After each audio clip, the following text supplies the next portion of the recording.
Welcome back, everyone. It's John Wade Boggs fan. Now, I just have a little bit of a mail day video for you here, three cards. Uh, but one of the cards, as I started looking at it, it's a non-Wade Boggs card, a vintage card.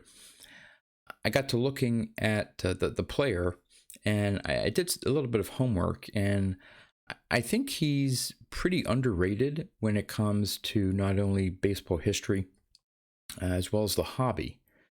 And so before I reveal that one card, I'll go over some of his stats and, point out how pretty good those stats were and um, how that may compare to other players throughout the history of the game, and let you decide whether you think he's underrated or not. So again, it's just those three cards. Plus, if you caught my last video, which was a contest response video for Sean Tiefert's contest, I went over some magazines, yearbooks, scorecards, things like that, that I have of Wade Boggs on the cover. And I missed a big one. Well, not a big one, but an interesting one. And so I'll just show that off quickly. But yeah, that's all I have for today's video. So let's turn the camera around and take a look at some cards. All right, we're going to start off with the one item that I left out of the video last time for Sean Tiefert's contest response video, and that's my Beckett Monthly from April 1985. Very old Beckett price guide. It was only the second year in publication. Issue number 4 for April of 85. It has the Wade Boggs rookie card and the 1975 Topps Johnny Bench on the front, and actually on the back has a whole bunch of Dale Murphy cards. So yeah, that was one that I had planned to show off as part of that video and completely forgot about it. But these old Beckett price guides you don't see too often come up on up for auction. So yeah, I've had this one for quite a while. So there's that. All right, let's get into the mail day. I'm going to start off with the two Wade Boggs cards that I got in the mail. And this is from 2020 National Treasures. It's a bat card out of 25. There's the back there. A little bit of shine to it. But yeah, there's that. And then this one here is from 2020 Stadium Club Chrome. It's the base, not the refractor version or the gold. There's I think a gold refractor out of 50. I don't know. I sort of like this design of the Stadium Club Chrome. Now I need to look into the checklist. It's card number 307, but I don't believe he was in the base Stadium Club. So I don't know if this is a short print or something in just Stadium Club Chrome. Don't know. Have to look into that. These just came out. I have to start putting them in my rare case of actually buying a card before it got into my checklist. So I need to do some updates there. All right, so on to the vintage card of the player that I think is a little underrated now that I took a look at some of his stats. So let's see if you can figure out who this player is before I show off the card. So it's a pitcher, played for a few teams in his career. He ended his career with a 284 win, 226 loss career record. So 284 wins, very, very close to 300. A career ERA of 3.34, 3,192 strikeouts. So really close to the 300 win mark, over the 3,000 strikeout mark. He was a Cy Young Award winner. He was 2 times the league leader in wins. And I'll give you some years here. He won the Cy Young in 1971. He was the league leader in wins in 71 and 74. He was a 20-game winner 7 times, and of those 7, 6 of them were in a row from 1967 to 1972.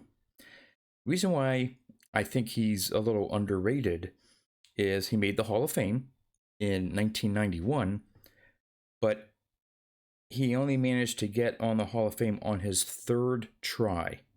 And even then, he got 75.4% of the vote. You need 75% to be inducted into the Hall, and he barely eked over the line on his 3rd try. So 284 wins, 3.34 ERA, almost 3,200 strikeouts, Cy Young Award winner, 20-game winner 7 times. I don't know. To me, that's easily a Hall of Fame caliber player. Again, I don't know what the competition was the couple years before on the Hall of Fame ballot, but I don't know. It seems to me that he should have gotten the call to the Hall a lot sooner than having to try 3 times. Well, here you go. If you haven't guessed it already, the player I'm talking about is Fergie Jenkins. And this is the 1980 Topps that I picked up in a Mint 9. And what got me to looking into Fergie here is, yes, he's a Hall of Famer, so he was on my list. So, but to be honest with you, it was, oh yeah, Fergie Jenkins, okay, Hall of Famer, I'll knock him off my list. But you know, I've never been, you know, a huge Fergie Jenkins fan. I mean, I know he was a good pitcher, but I didn't look up his stats before this. And when I got the card in the mail, again, and I did a video about this maybe a couple months ago, where I said don't be remiss in looking at the back of the cards, the stats. There's sometimes little interesting facts about the players and so on, but those stats on the back tell you a lot about that player's career. Especially for players like Fergie, where he may not be a household name, may not be one of the top 10 pitchers you think of when you're thinking about the history of the game type of thing. But this is what caught my eye, and hopefully it shows up here when I zoom in. There we go. Look at those stats. I sort of look at it and I go, wait a minute, 20 wins, 20 wins, 21 wins, 22 wins, 24 wins, 20 wins. Then he had a bit of a down year, then 25 wins. And I'm like, good look, 6 20-win seasons in a row. Pretty decent ERAs for those years. And I'm like, wait a minute, okay, he must have won the Cy Young. And of course, then I saw up here, whoop, there we go, that he won the Cy Young in 1971. And I'm like, how did he not win it in 74? I mean, granted, he had 12 losses, but under 3 ERA. I don't know who won it in 74. But I got to look at that, and I'm like, those are impressive stats. And I said, well, after 1979, he was at 247 wins. So what did he finish his career at? And then when I noticed there was 284 wins, I'm like, oh, okay, well, he was probably maybe first or second ballot Hall of Famer. And then I realized he didn't get in until his 3rd try. Don't know. It's just one of those things that you look at a player, and it's not until you really look at his stats that you appreciate. I mean, if you had a pitcher today that had that many 20 win seasons in a row. Now I understand the 70s are different than the 2000s in terms of pitch count and all that stuff, but if you had a pitcher today that had 6 straight 20 win seasons, you'd be talking like, oh, Mike Trout, oh, he's a lock for the Hall of Fame. I mean, six straight years of 20 wins or more, definite Hall of Famer. And here we have Fergie Jenkins that took 3 times to get into Hall of Fame. So there you are, just my little commentary, facts, background on my latest pickup of my vintage collection, the 1980 Topps Fergie Jenkins. All right, as usual, we'll wrap up this video with trivia. And the question from my last video, most of you got it. A couple of you had some guesses that made sense, that could have been the right answer. The question was, who has the most 30 homer seasons in Orioles history? I believe one of the guesses was Brady Anderson. I know he had I think it was a 50 or 50 plus home run season one year for the Orioles. I think he had a couple other good years, but it wasn't Brady Anderson.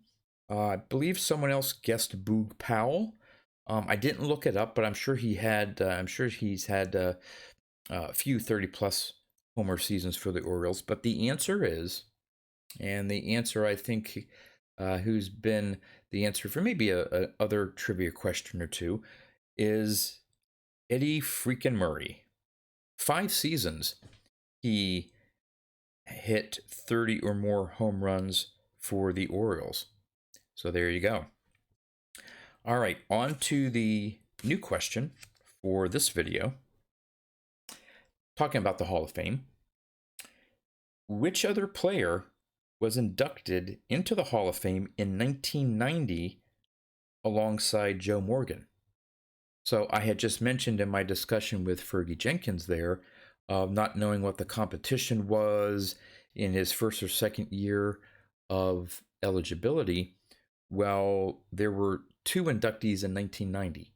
So there's definitely room for the voters to vote in a third player. And yet Fergie didn't make the cut in 1990. He made it in 1991. But there were 2 players inducted in 1990, Joe Morgan and which other player? Good luck with the trivia. And as always, thanks for watching, and I'll see you next time.